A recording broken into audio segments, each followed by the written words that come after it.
The trade market for starting pitchers has already started with Sonny Gray heading to the Boston Red Sox. And for Nationals fans trying to trade Mackenzie Gore, you have to feel a lot better about what the return could be for the All-Star.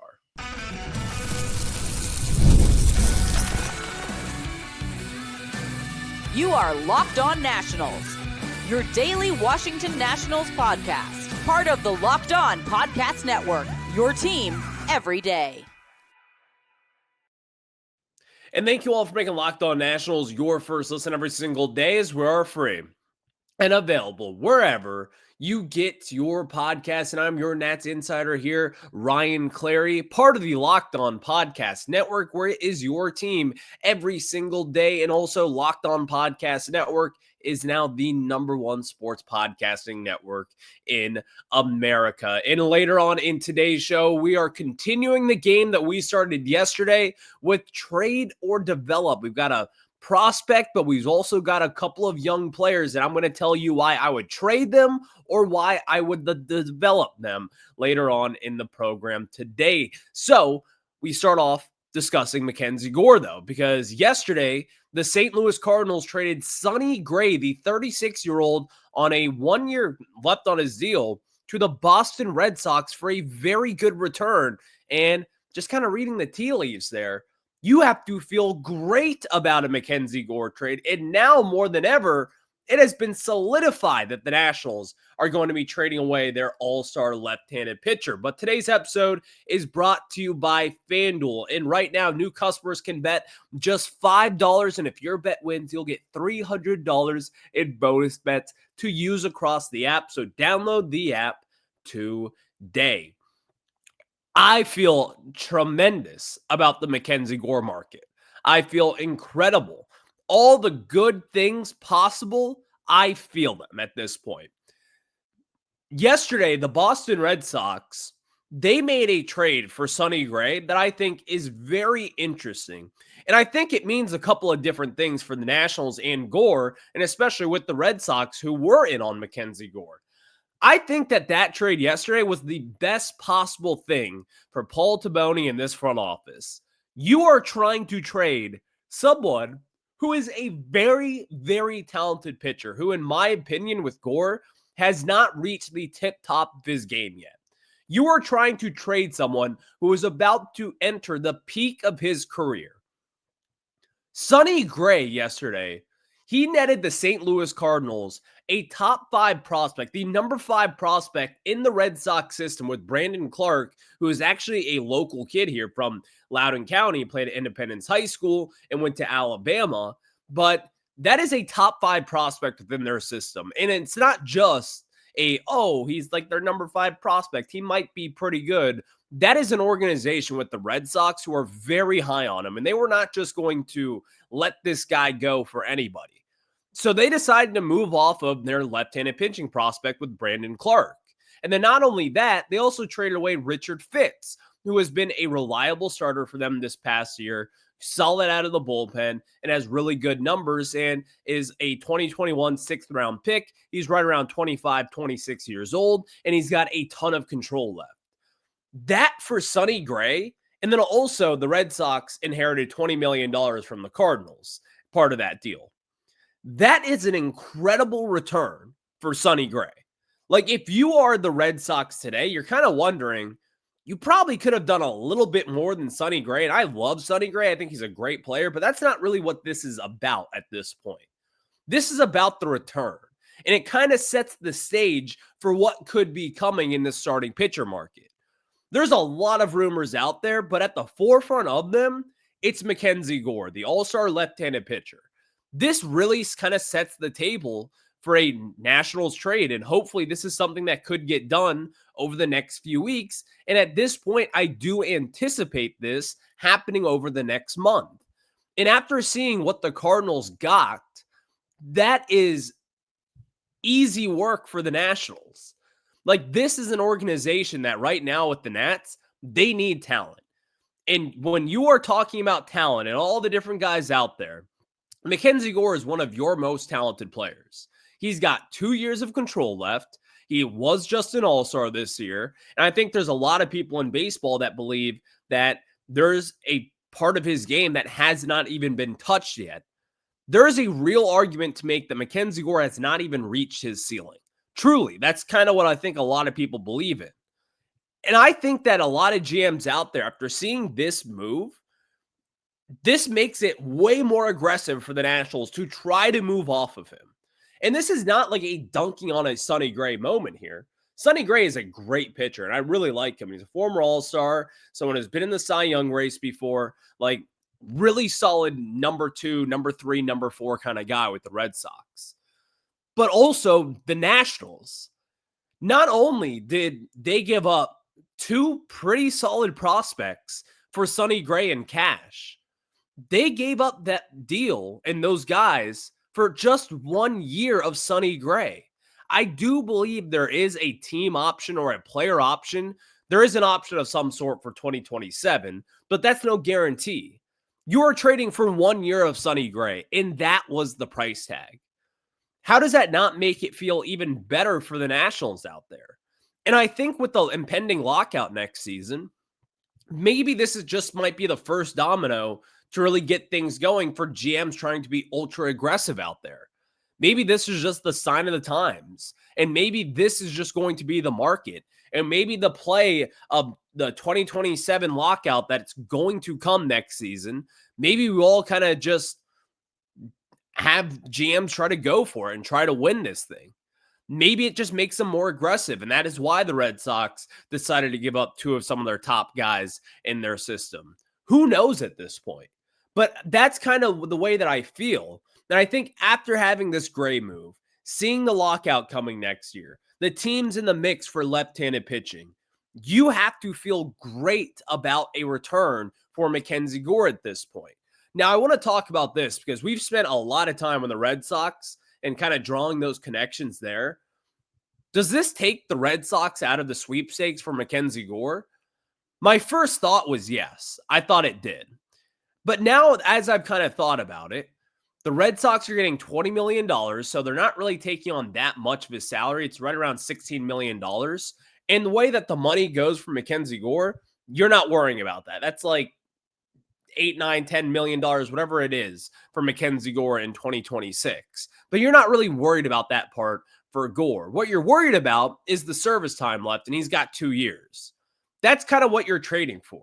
And you expect him to take that step up next season, and you expect him to kind of have that growth of not necessarily a Garrett Crochet where you're a AL Cy Young contender, but you certainly expect him to be a very good pitcher and a very consistent one, and hopefully they're number 2. That's kind of the dream for the Red Sox. So initially, I thought that that would take them out of it, but as I've thought about it, you didn't really give up one of your premier prospects. You're not giving up all too much in your system. You've got a great farm system that is loaded with talent, especially when it comes to pitchers. Although it does kind of take some of the bullets away. And I do think that, are they more likely to go absolutely all in and give us the best absolute package for Mackenzie Gore? I think there's definitely a debate there. They probably aren't going to be willing to give up everybody this offseason, especially for guys who like a 36-year-old Sonny Gray and then a 27, 26-year-old Mackenzie Gore. I just don't think that's feasible for what the Red Sox should be trying to do. They've kind of had some spending issues the past few seasons, and I don't know if they're going to be all in on free agency yet again. But I'm not going to rule them out just yet. I did knock them down just a little bit from this move because I think there are more teams out there that really might prioritize a frontline starting pitcher. And I think Sonny Gray, this might just be their ultimate offseason plan. And Sonny Gray is a great consolation prize. Like, I've always loved Sonny Gray. We can talk about the numbers. I saw some people are talking about how they're comparable numbers with Gray and Mackenzie Gore, but I think Mackenzie Gore at this point is a lot better than Sonny Gray, and I think that Mackenzie Gore is looking up while Sonny Gray is looking down as he's 36 years old. So I don't think that this takes the Red Sox out of Mackenzie Gore market. I do think it makes it a lot more difficult for them to try to acquire him, though. And if they do go after him, I mean, again, we talked about it with Gabby from Locked On Red Sox this past week. It's going to take a lot. And the Red Sox are going to have to bring up a package, frontline by Christian Campbell, maybe a Connolly early, and someone else, and maybe the Nationals throw in like a Robert Hassel III to net a couple of those guys back from Boston. But I certainly think that it makes it a lot harder, and I think it's going to make it just way more difficult for the Nationals or for the Red Sox to try to trade for him. And I do believe that they will be in it, but will they have the sources and the resources to actually go out there and make that happen? Because I've got my eyes set on a couple of different teams. The Chicago Cubs are still one of them for Mackenzie Gore. The Red Sox are also, but I've got a sneaky team as well, the Seattle Mariners, that actually on tomorrow's show, I've got the breakdown of what exactly I want from the Seattle Mariners. And I think this is a deal that I would say yes to. And at this point, that is the deal that I want for the Washington Nationals. So that's on tomorrow's show. Stay tuned for that on the Thanksgiving. But next, we get into the segment that we were still talking about just yesterday, trade or develop. Why would I trade this top prospect, or why would I develop this top prospect? And also it goes for some of the young Washington Nationals players. And we've got a couple of different things to tackle, but I want to tackle the first player, Luis Garcia Jr., right after this. The NBA is back, and there is no better place to get in on the action than FanDuel, the official sports betting partner of the NBA. And even if you missed the start of the game or want to ride the hot hand, FanDuel has live bets on everything from who will score next to fourth quarter comebacks. Plus, you can even combine your live bets into a same game parlay for a shot at a larger payout. It keeps every game exciting, especially when your team's making that late push. For instance, last night, I had Alex Sarr over on the rebounds, and I also had the over on the Wizards game. But the Wizards won. And yes, it was more exciting to watch a Wizards win. They snapped their 13-game losing streak. You saw Alex Sarr go over on the rebounds, and you saw a Wizards win, and you saw the over on the bet for the night. It's that easy with our friends at FanDuel. So make sure that you have fun with our friends at FanDuel. And right now, FanDuel is giving new customers $300 in bonus bets when your first $5 bet wins. Head to FanDuel.com to sign up and play your game with FanDuel, the official sports betting partner of the NBA. Trade or develop. That is the game that we were talking about yesterday. And yesterday we got into a lot of different players. We got into Elijah Green, Robert Hassel III, Christian Vaquero, a couple of different guys in that mix as well. But now I want to get into a couple of guys on this Nationals roster, including Luis Garcia Jr. I'm going to tell you why I would trade Luis Garcia Jr. right now. I think Luis Garcia Jr. has kind of already peaked. I feel as if that 2024 season was his best year, and I think that's kind of the best of what it will be for Garcia. And I like him. I like the product. Like, again, if you get 2024 every single season, that's a winning player, and that's someone that you can really rely on. But I think at the forefront of a Luis Garcia trade, we are thinking about the inconsistencies of him. And general managers out there, they will likely be seeing that same thing. So at this point, I've seen it with Luis Garcia Jr. I have seen the lack of defense. I have seen the lack of production. I have seen the lack of consistency overall, defensively and certainly offensively as well.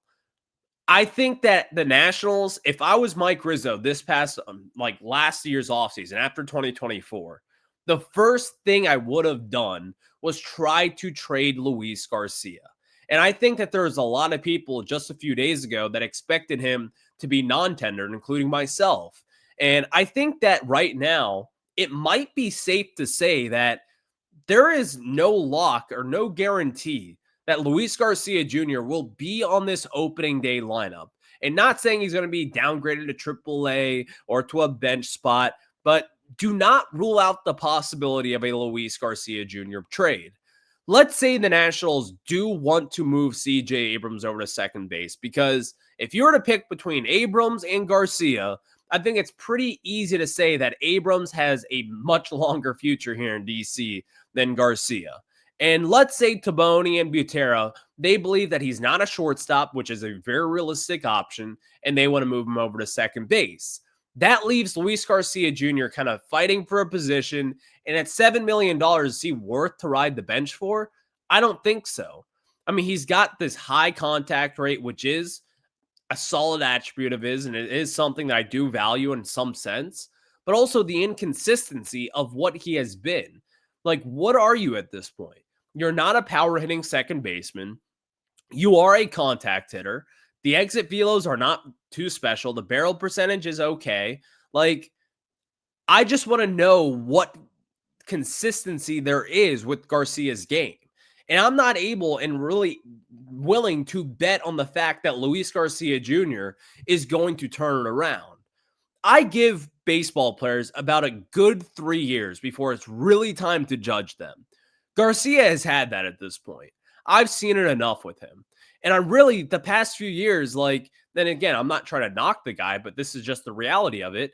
But like, there were some work ethic issues with him. And again, he did break out in 2024. And I think he got Mike Rizzo's message. But don't forget, in 2023, this was someone who was sent down for not really getting himself prepared and kind of being out of shape. And I'm not saying that's the issue now. Like, he certainly seems to be in pretty good shape.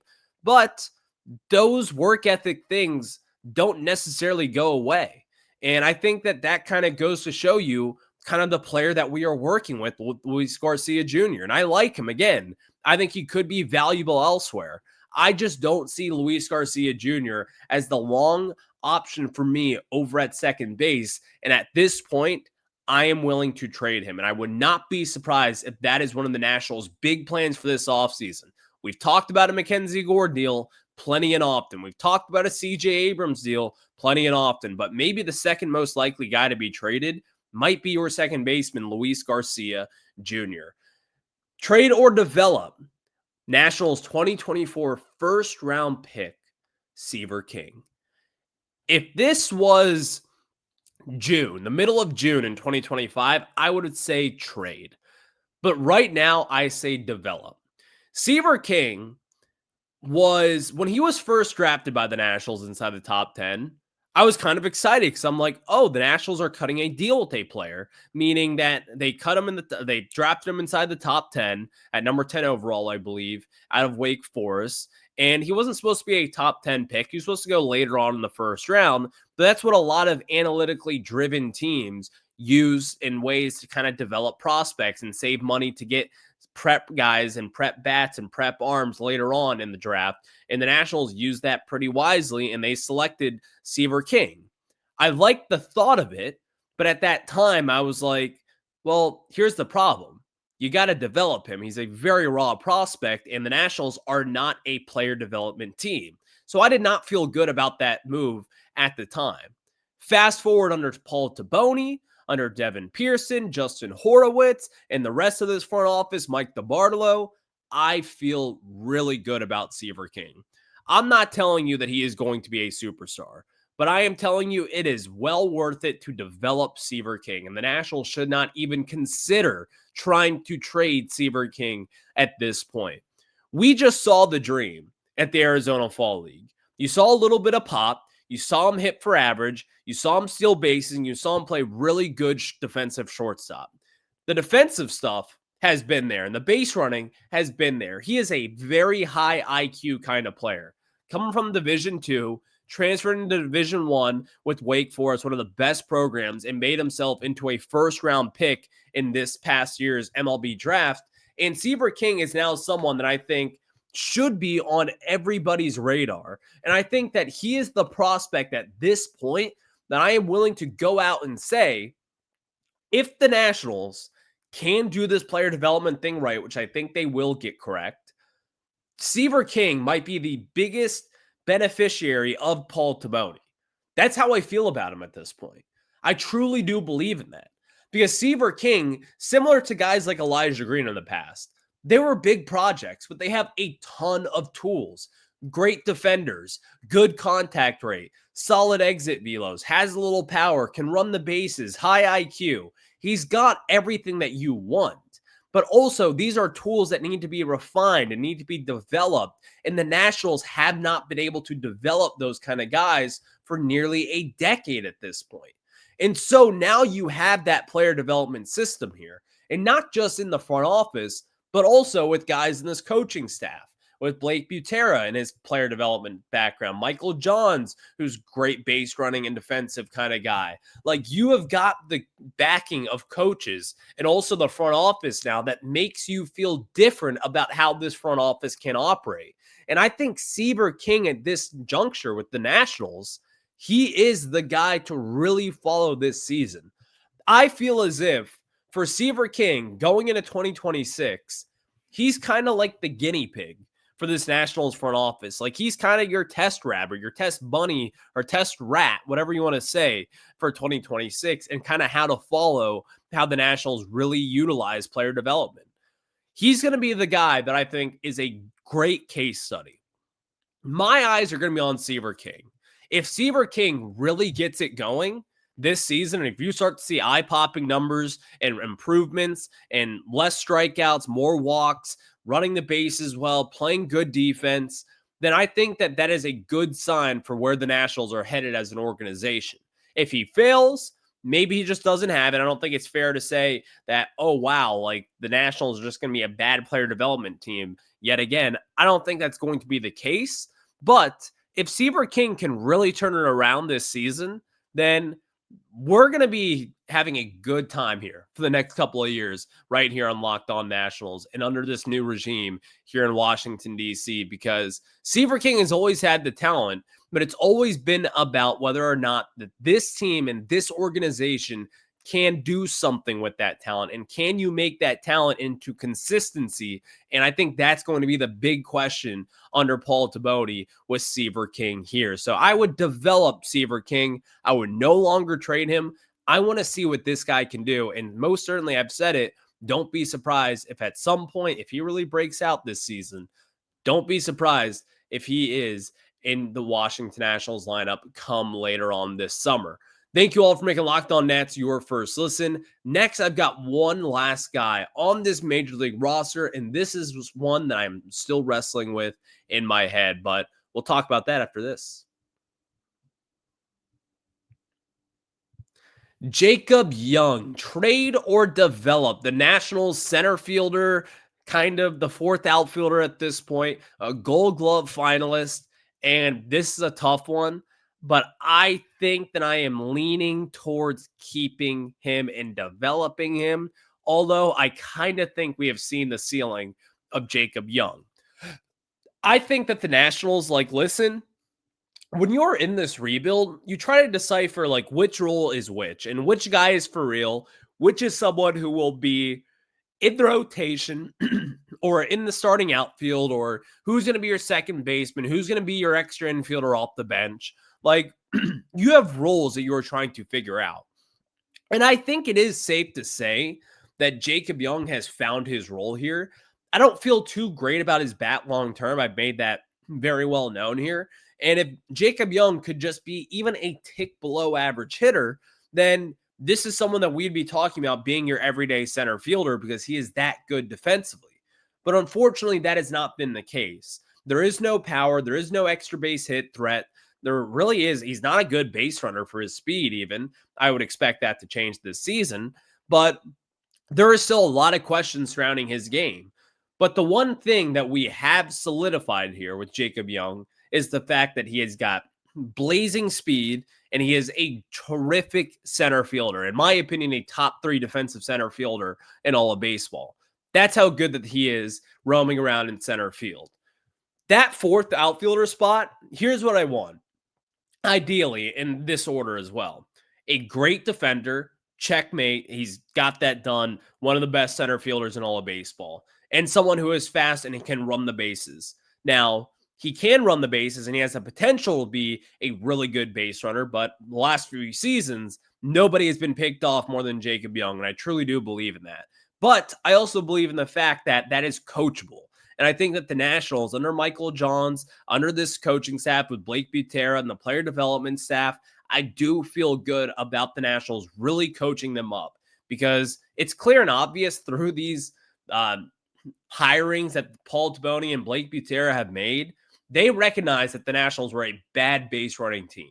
And Taboni has made that very clear throughout his time, whether it be in his intro press conference or to the media. Like, he wants to clean up these small mistakes. And in my opinion, without saying it, the small mistakes that he was talking about was the defensive miscues, number one, but also the base running. I mean, the base running by the Nationals was atrocious. And I think that was in a lot of part of it comes with David Martinez and Gerardo Parra being like the base running coordinator and doing all sorts of different things. Like, it just was not good from the get-go with the Nationals, and it hasn't been good for the last few seasons now. And in fact, it probably got worse in 2025. But I think that that is going to be something that will be cleaned up, and I think Jacob Young will clean that up. And as of right now, there is a role for Jacob Young, and I think that role can really expand as time goes on. Like, if he does get the ability to start hitting a little bit and making these bunts and coming in as a late game defensive substitution and being a pinch runner, like, that is a big deal to me. And I do think with the game, the way that it's changing, Jacob Young could be pretty valuable coming off the bench for this team. And I think he will have himself a really nice role moving forward. But thank you all for making Locked On Nationals your first listen. I will catch you guys on the flip side, and happy Thanksgiving. I will catch you on tomorrow's show. Have a good one. Go Nats.